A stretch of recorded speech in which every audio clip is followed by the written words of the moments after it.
dia a todos, bom dia a todas. Sejam muito bem-vindas e bem-vindos a mais um ICL Mercado Investimentos.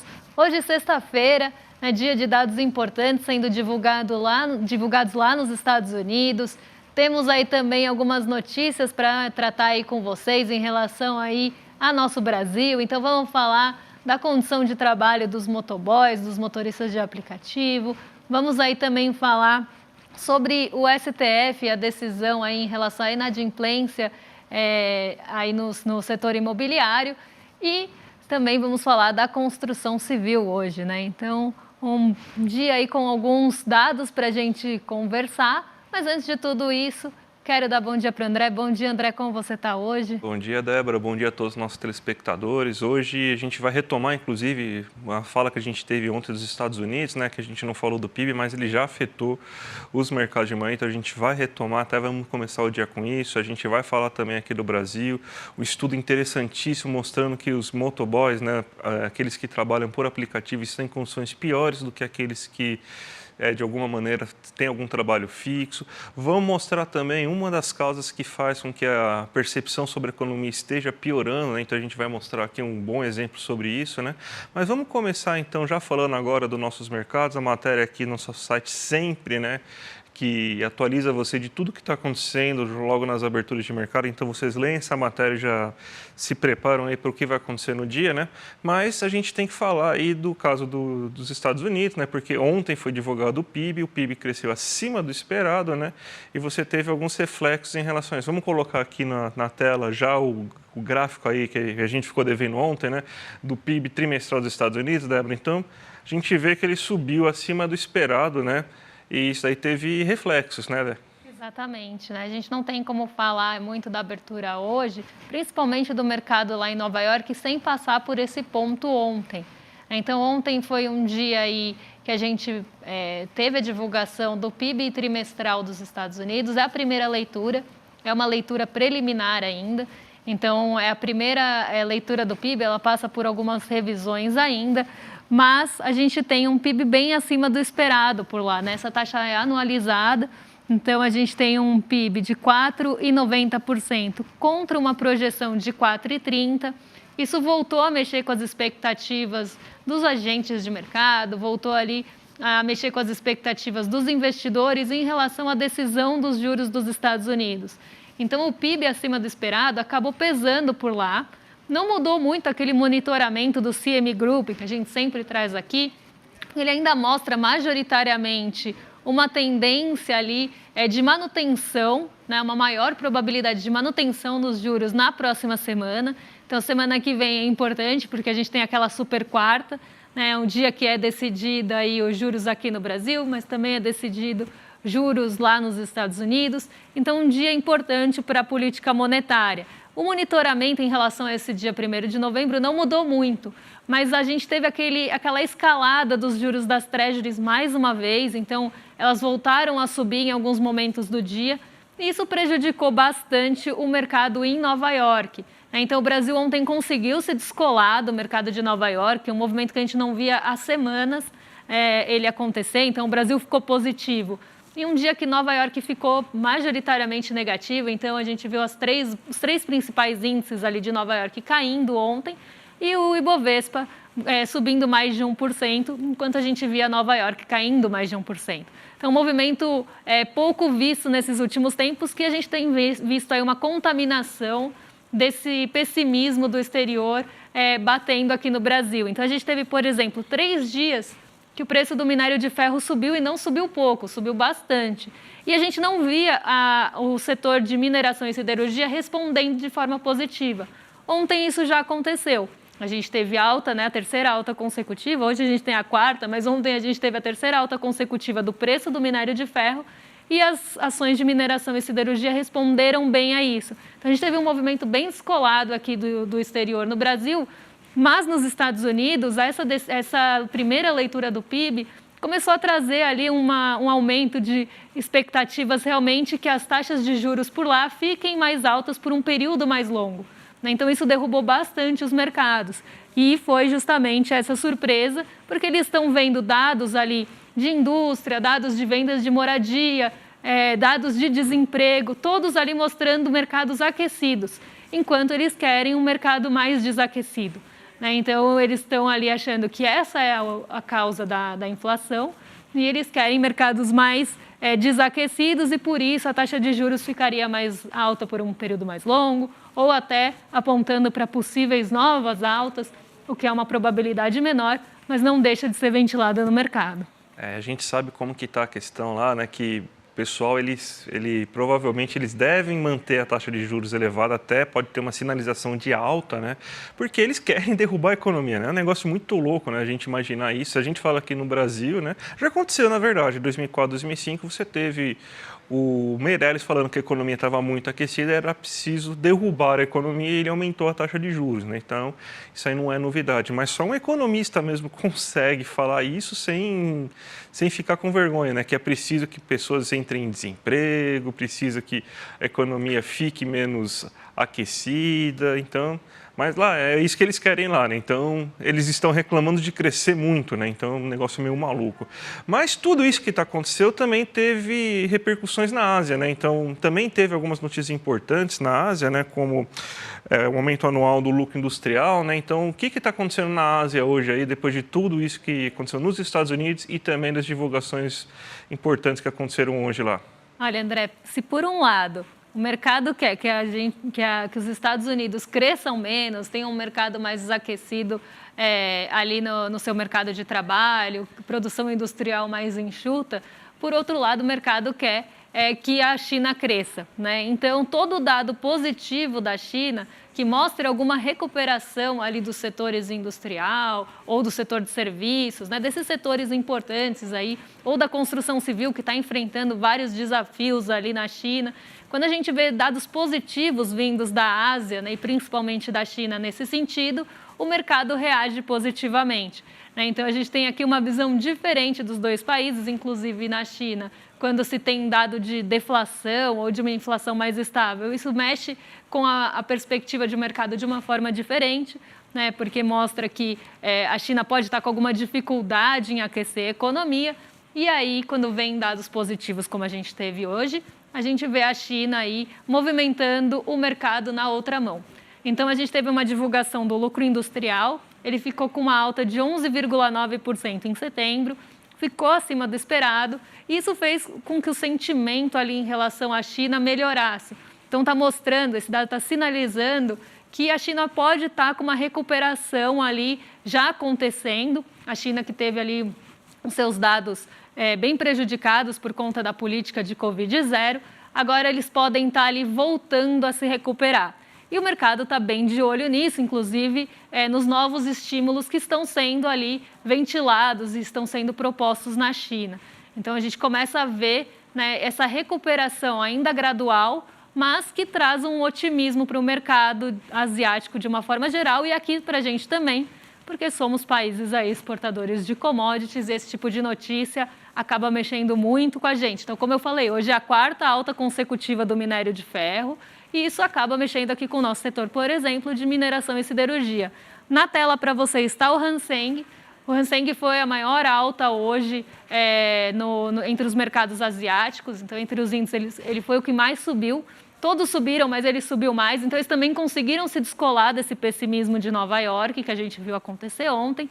E o Hang Seng subiu 2,8%, né, 2,08%, e mostrou aí uma recuperação. O Hang Seng sofreu bastante nos últimos meses. A gente vê uma recuperação principalmente do setor de tecnologia e do setor imobiliário. Os dois são negociados no Hang Seng, são dois setores que estão enfrentando bastante dificuldade, e eles acabaram mostrando a recuperação hoje, eles que puxaram essa alta até acima dos outros índices asiáticos. Então, um dia mais positivo na Ásia, puxado justamente aí pelo dado da China, que surpreendeu e foi bem positivo. Perfeito, Débora. Vamos então agora para o nosso Brasilzão, porque saiu aqui os dados da confiança da indústria, que a FGV sempre divulga entre o final do mês e o começo do próximo mês, né, como que está a perspectiva dos setores, né? Ontem a gente falou da construção civil e a gente agora está falando aí da confiança industrial, né? Então, você tem que, pelo quinto mês consecutivo, a confiança da indústria caiu, a gente sabe que o setor industrial está passando por grandes problemas, a gente está vendo nas pesquisas mensais industriais que não existe compra de bens de capital, os bens de capital estão caindo mês após mês, ou seja, não existe perspectiva de investimentos nessa área, então nem ainda a gente tem ainda a utilização boa da capacidade produtiva industrial, e esse é o setor mais preocupante, né, da economia agora nesse começo do governo Lula, né? A gente não começou agora esse problema industrial, né? A gente está com uma desindustrialização pesada já fazem alguns anos, né? Mas a gente tem que resolver isso, né? Então, a indústria é algo muito importante, né, que a gente precisa ter uma atenção, porque é lá que estão os empregos com maior qualificação, lá que você tem as melhores remunerações, lá que tem o trabalho mais organizado, e a gente vê uma indústria muito fragilizada aqui no Brasil, né? Então a gente precisa melhorar, e a questão de percepção sobre o futuro também afeta bastante, né? A gente viu agora nessa semana, a gente bateu muito nessa tecla durante a divulgação da pesquisa da Quest, que as pessoas estão mais pessimistas em relação ao futuro econômico, mesmo com dados bons aparecendo em todas as divulgações, né? E aí a gente vê que a indústria, essa realmente tem motivos para estar desanimada, para não estar com um grande otimismo, e mais uma vez você tem um nível de confiança muito baixo. É o menor desde agosto de 2020, então a gente precisa dar uma boa atenção. Eu sei que tem programas, e são programas que vão demorar, porque não é do dia para a noite que a gente vai ter uma recuperação industrial, mas a gente precisa acelerar cada vez mais esses programas aí de ajuda à indústria, para a gente conseguir ter uma economia mais forte, né, Débora? Exatamente, a indústria que é um gargalo aí da nossa economia nos últimos tempos, né? Ela está enfrentando muita dificuldade para conseguir deslanchar. E a gente espera aí, não choca tanto quanto do consumidor aqui a confiança da indústria, mas a gente precisa aí que ela retome essa confiança, inclusive para conseguir aí fazer novos investimentos, né? Ela precisa estar com a confiança mais fortificada, com as expectativas aí melhores para conseguir pensar aí sim investir para depois colher os frutos desse investimento. Então é algo bem importante aí, por isso que a gente fala dessas expectativas, tá? Não é à toa que a FGV faz esse estudo e que a gente sempre traz aqui, para ver como é que está esse termômetro de expectativa desses setores tão importantes aí para o investimento do nosso país. Débora, eu sempre ouvi falar que no comunismo o Estado é roubar nossa casa, né? Essa daí é uma coisa que sempre ouvi falar muito, mas na verdade agora o STF está permitindo que o banco tome nossa casa, então não será o comunismo que vai tomar nossa casa, vai ser o próprio banco. A gente tem a matéria aqui no site do STF, né, que está falando aí que agora, se você tiver uma inadimplência, você vai poder ter uma retomada desses imóveis financiados. E o mais importante, mesmo se for seu único imóvel, agora o banco pode tomar de você. Então, se você está inadimplente, você pode morar na rua. É isso aí que você está ouvindo. Então, o banco vai poder tomar o seu imóvel. Essa é a decisão aí do STF e foi por ampla maioria, né? Então, olha que tragédia que a gente tem agora, né? Então, mais uma ferramenta, né, para o banco utilizar para tentar reduzir a inadimplência, né? Mas eu acho que não vai mudar a taxa de juros dos bancos, né? Acredito que não, né? Pois é, né? Vai ter menos risco aí, porque eles vão poder aí tomar o seu imóvel em algumas modalidades de crédito, mas aí isso não deve diminuir a taxa de juros, que é justamente justificada por ser alta, porque ou tem inadimplência ou porque tem aí um risco maior, né? Então, como é que funciona, né? Quando a gente faz um crédito imobiliário, por meio de contratos ali com o banco, o imóvel ele não é seu enquanto você não quitar, né? Então, ele é do banco também. Então, o banco, se você não pagar, o banco pode tomar aquele imóvel seu, colocar em leilão para quitar aquela dívida, né? Então, a gente vê isso acontecer. O que muda aqui com essa autorização de retomada de imóveis? Tem duas formas de você financiar ali os imóveis no banco. Uma delas é mais flexível, que é o sistema financeiro imobiliário, e o outro é o SFH, que é o de habitação, que tem umas regras específicas, você não pode ter mais de um imóvel, normalmente ali para imóveis de valor mais baixo, e tem esse SFI, que tem aí essa modalidade que é mais flexível para você conseguir o crédito, mas ela tem outros poréns. Normalmente são imóveis mais caros, ou não é o primeiro imóvel da pessoa, ou ela quer uma flexibilização ali no contrato e ela acaba optando por essa modalidade. É essa modalidade que, se você não pagar agora a partir de 3 meses, né, um período curto até para considerar uma inadimplência de imóveis, antes até se inventava aí 6 meses, coisa assim. Se você não pagar 3 meses o seu crédito, o banco pode mandar para leilão. Você vai ficar ali sem seu imóvel e a dívida vai ser quitada. E leilão, normalmente, é até vendido por um valor mais baixo, quase num caráter de urgência. Então, esses imóveis financiados aí pelo SFI vão agora poder ser executados aí em leilão e leiloados para quitar a dívida. E aí o banco vai tomar de você se você não pagar aí os meses da sua parcela. Então, o que a gente sempre fala aqui, né? Quem pega bens de quem não paga, porque esses bens são uma garantia do contrato, então pode ser o carro que você financia ali e, né, fica como garantia do financiamento, então por isso, né, em tese, a taxa de juros seria menor. O imóvel está ali também em garantia, porque o banco pode tomar de você. Então, quem toma mesmo qualquer bem de você, se você não pagar, não é o Estado, né? É justamente o banco, porque ele vai tomar aquele imóvel ou aquele bem, que pode ser um veículo, para quitar a dívida que você tem com ele, caso você não honre com os pagamentos.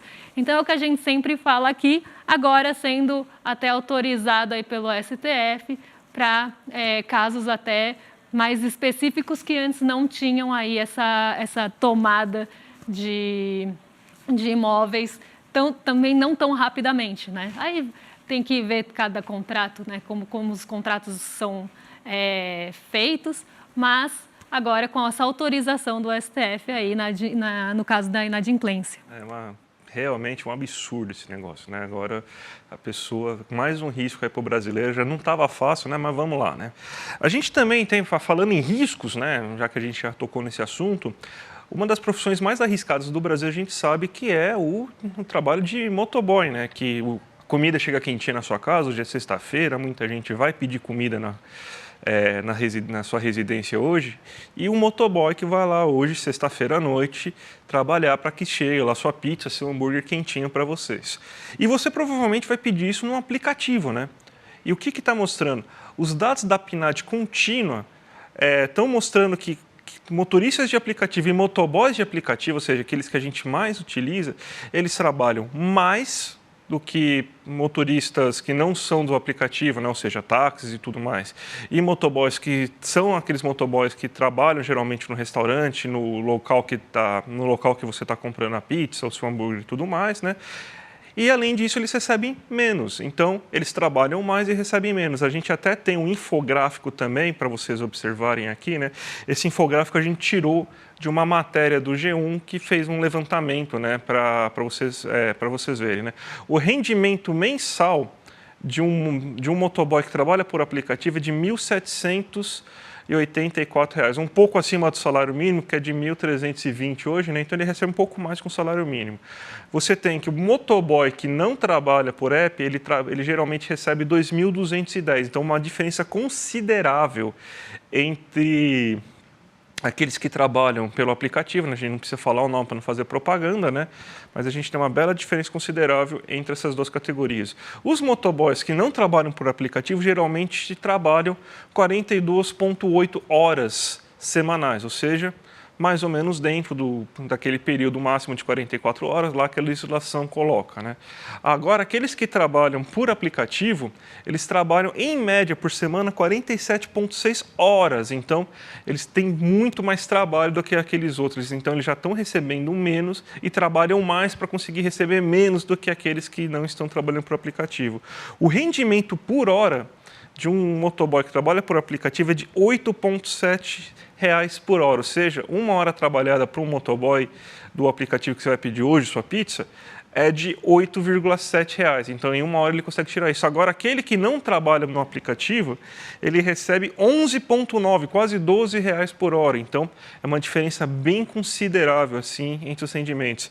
E você tem que quase 40% dos motoboys que não trabalham por aplicativo, eles têm alguma contribuição para a Previdência, ou seja, eles ainda têm alguma segurança que no futuro eles vão conseguir se aposentar, ou caso eles sofram algum acidente, eles vão estar cobertos pelo nosso sistema de Seguridade Social. Agora, quando a gente vê isso nos aplicativos, nos motoboys que trabalham por aplicativo, é só de 22,3%. Então, gente, o aplicativo ele faz com que o trabalhador seja mal pago, pior pago se a gente comparar com os trabalhadores que estão fora do aplicativo, trabalhar mais e com mais insegurança. Então, essa é a situação daquele motoboy que vai entregar sua comida e você, às vezes, até tratar mal ele, gente, porque a gente viu de vídeo de pessoas, não dá para falar outro nome, babacas mesmo, né, que ficam destratando aí os trabalhadores por aplicativo.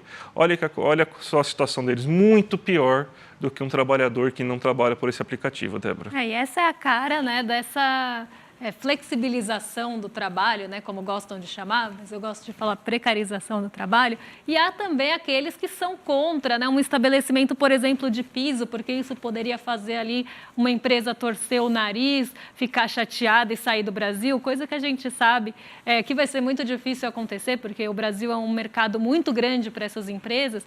Mas olha aqui, né, a gente tem um motoboy trabalhando mais, ganhando menos, com menos segurança previdenciária, e é um trabalho super arriscado, e ainda tem gente que quer defender a empresa e não o trabalhador nesse caso, por exemplo, o possível piso ali que poderia ser estabelecido para eles terem um pouco mais aí de igualdade, talvez com outros, com o motoboy, por exemplo, contratado ali de uma pizzaria que vai entregar na sua casa.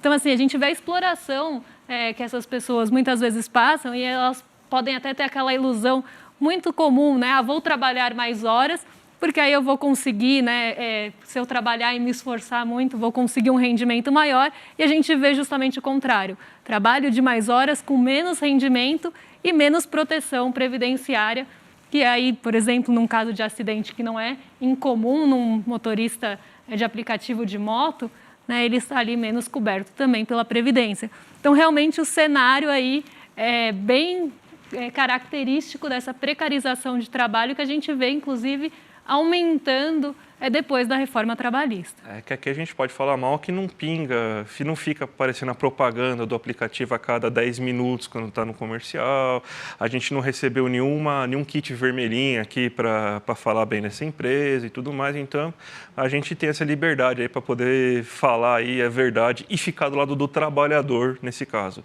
Débora, a gente vê que a percepção da economia está cada vez piorando, mesmo com os dados mostrando, né, que ela está melhor. Né? E uma das coisas que faz com que exista essa percepção piorar é quando você tem algumas notícias, por exemplo, essa que a gente pegou aqui do G1, mostrando assim manchetes dúbias e tentando fazer um malabarismo retórico, né, para tentar mostrar que a situação melhorou, mas nem tanto, tá? Fiquem tranquilos. Por exemplo, a gente está vendo aqui, preço de alimentos e bebidas cai pelo 5º mês seguido, mas ainda está acima do que era há um ano. E você, durante a notícia, vocês conseguem ler lá, né? Está aberta a notícia, todo mundo pode ver, que fala assim, o brasileiro não está sentindo, ele ainda não está conseguindo ainda ter ganhos por causa dessa queda do preço dos alimentos.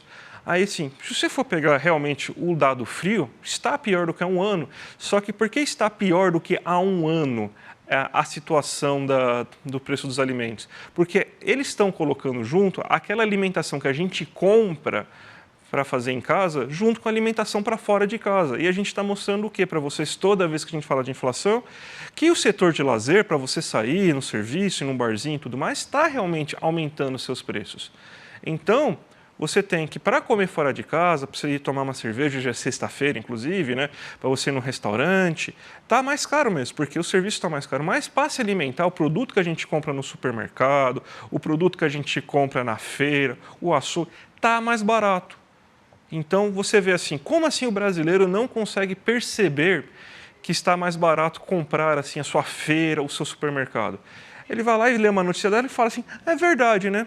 eu não estou sentindo, porque deve estar mais caro. Está um pouco melhor, mas não está mais caro. Então, é esse tipo de coisa, esse tipo de notícia que ajuda muito a percepção do brasileiro de não melhorar. Esse tipo de notícia dúbia, que coloca em uma matéria, faz uma aventura retórica para tentar mostrar, explicar o inexplicável, né? E é assim que a gente consegue ver a situação econômica, a percepção econômica piorando, tentando falar, ó, melhorou, mas está ruim. Melhorou, mas você ainda não está sentindo isso e é normal você não sentir isso. Então, é basicamente isso que eles estão falando, né? E para quem lê a matéria, quem tiver curiosidade, né, e quiser ler a matéria completa ali, né, para olhar com esse olhar crítico mesmo, em alguns pontos até é falado ali, o peso dos alimentos em pessoas de menor renda é grande, então os alimentos têm um peso maior, então quando a pessoa consegue ali economizar um pouco na feira, no mercado, enfim, ela consegue ter renda para outras coisas. Isso é tratado na matéria, mas aí vem inclusive quem mais desvalorizou ali no período, né? Então com aquele ranking de alimentos que mais caíram, até aí, ok, dava para entender. Só que aí entra a alimentação fora do domicílio, né, que é justamente essa que a gente come fora de casa, para trazer essa sensação. E aí fazem realmente uma mistureba, porque uma coisa é uma coisa, outra coisa é outra coisa. E aí eles usam a alimentação como fora do domicílio para justificar, mas também, comer fora de casa está mais caro, então as pessoas não estão percebendo. Então, realmente, eles usam duas coisas diferentes para tentar, né, fazer com que essa percepção do brasileiro realmente fique confusa. Eu vou ao mercado, percebo alguma queda em alguns itens, né, principalmente aqueles que caíram bastante nesse último ano, e aí, ao mesmo tempo, fala, mas eu estou pagando caro mesmo para comer ainda, porque a pessoa vai sempre ter aquela âncora psicológica que é colocada na matéria, né, de, está mais caro comer fora de casa. Então, a pessoa pode perceber, mas, ao mesmo tempo, ela sempre vai lembrar do que foi falado, mas eu estou pagando caro para comer fora. E aí, a gente sabe como isso manipula ali a cabeça das pessoas para elas não melhorarem a percepção, né? Então, a gente tem que tomar cuidado com essas notícias, principalmente que trazem esses dados misturados, para não termos esse tipo, né, de percepção também. E aqui a gente sempre mostra, né, André, o seu cálculo, inclusive, ali do mercado, da feira, onde está a inflação, né? Exatamente. Débora, estamos para acabar o programa, temos 2 minutinhos, vamos fazer rapidinho o giro de mercado, é só para saber como que o nosso amigo mercado está aí, na tela da Débora, vamos colocar, né? Como que o nosso amigo mercado está hoje, né? Não o mercado das compras, né? O mercado da Faria Lima. Aqui nós estamos falando de comprar cenoura, nem nada disso, mas sim do nosso Ibovespa, que hoje está oscilando entre perdas e ganhos. Ele já esteve, inclusive, mais positivo durante o dia. Ele tem algumas ações específicas puxando ele para cima, mas ele está com dificuldade de se firmar no terreno positivo como ele estava no começo da manhã. Então, a gente vê o Ibovespa aí oscilando perto do 0 a 0. A abertura em Nova York foi mais positiva hoje e a Nasdaq está liderando essa alta, porque a gente teve balanços corporativos mais positivos por lá, né? E a gente tem um ponto importante nos Estados Unidos hoje, onde foi divulgado o PCI. O PCI é o Índice de Preços de Gastos com Consumo Pessoal. Ele é um indicador muito utilizado pelo Fed, que é o Banco Central dos Estados Unidos, para sua decisão em relação a juros. E ele veio bem dentro do esperado, né? Ele está desacelerando, a desaceleração dele é bem visível.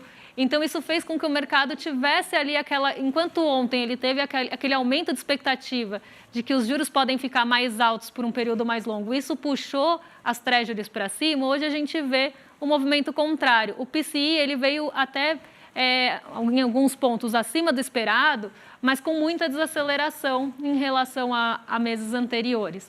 Então, a gente vê uma melhor perspectiva, e o Fed gosta muito desse indicador. Então, a gente vê essa atenção mais voltada para o PCI, renda, que também saiu hoje. Enfim, saiu uma série de dados aí que mostram que os Estados Unidos aí podem realmente manter a taxa de juros na próxima reunião e na de dezembro também. Então, a gente vê esses dados acabam puxando a Nasdaq para cima porque ela é mais sensível, além dos balanços corporativos positivos de tecnologia que a gente teve, por exemplo, da Amazon. Aí a gente tem o S&P 500 subindo 0,21, então ele sobe também nessa esteira positiva, mas sobe menos do que a Nasdaq. EWZ, nossa bolsa em dólar, subindo mais do que aqui no Brasil, acompanhando esse movimento de Nova York. Aqui, como eu falei, Bolsas da Ásia bem positivas hoje, então Nikkei subindo 1,27, Xangai Composto 0,98, além ali do Hang Seng 2,08. O dólar caindo mais de 1%, abaixo dos R$5, patamar esse psicológico aí que a gente tem. Então, abaixo dos 5 hoje. DXY também recuando, justamente porque quando a gente tem esse movimento de arrefecimento das treasuries, o dólar se enfraquece frente a outros pares. Então, o DXY reflete isso. E o Brasil aí como um emergente, né, contra dólar aí, a gente bem normalmente utilizado para essa comparação, caindo até mais do que o DXY, aqui também puxado pelas commodities, porque hoje a gente teve aumento no minério de ferro e o petróleo Brent está subindo um pouco, ainda abaixo dos $90, mas subindo aí um pouquinho em relação a ontem. Então aqui a gente vê, né, um mercado de commodities puxando essa valorização do real também, e nossa bolsa ali oscilando bem perto do 0 a 0. Como vocês podem ver agora, ela voltou para o zero. Então hoje deve ser um dia mais positivo, mas não tão positivo para o Ibovespa, porque ontem ele já subiu na contramão do exterior. Então hoje a gente deve ver essa recuperação mais forte do mercado lá fora e por aqui essa estabilidade, né? Esse desempenho perto do 0 a 0. Sextou então, Débora? Sextou. Mas ainda não sextou para o ICL inteiro, porque tem programação até às 8h30 da noite, começando já às 5, né, com o rolê ICL do William de Luca. Então, a partir das 5 horas, já volte aqui a programação do ICL, se liga aqui no ICL. E logo depois, às 6h30, às 6 horas, desculpa, 6 horas, você tem o ICL Notícias segunda edição, com a nossa dupla de Chicos preferida, Chico Sá e Chico Pinheiro, junto com a Gabi Varela. Também tem logo depois, às 7h30 da noite, o Sinapse, com a Robertinha Garcia e com o César Calerron. Então, até às 8h30, das 5 às 8h30, a gente tem programação. Então, fique conosco aí até às 8h30, gente. E hoje, né? Hoje, sim, é sexta. Eu posso me despedir falando até segunda, porque eu estou assim de saúde. Quase na segunda-feira eu falei até segunda, né? Como se eu fosse ficar uma semana longe de vocês. Mas hoje é sexta e eu posso falar. Segunda-feira a gente está de volta, desde as 7 da manhã com a programação que vocês já conhecem. E a gente aqui 11 horas para trazer dados importantes que saem na segunda, além daquele termômetro geral que a gente traz para vocês. Então, agora sim, né, André? Bom fim de semana e até segunda. Bom fim de semana, gente. Tchau, tchau.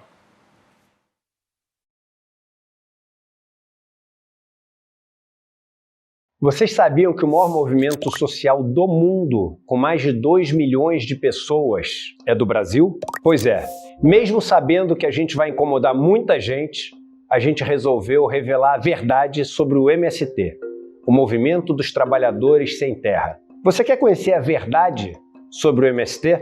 No dia 12 de novembro, um domingo, às 8 horas da noite, no horário de Brasília, a gente vai apresentar para vocês trechos do documentário De Quanta Terra Precisa o Homem e também fazer um debate incrível sobre essa, que é uma das questões mais importantes para o Brasil, a questão da terra. Junto conosco vai estar ninguém mais, ninguém menos do que João Pedro Stedley, um dos principais líderes do Movimento dos Trabalhadores Sem Terra.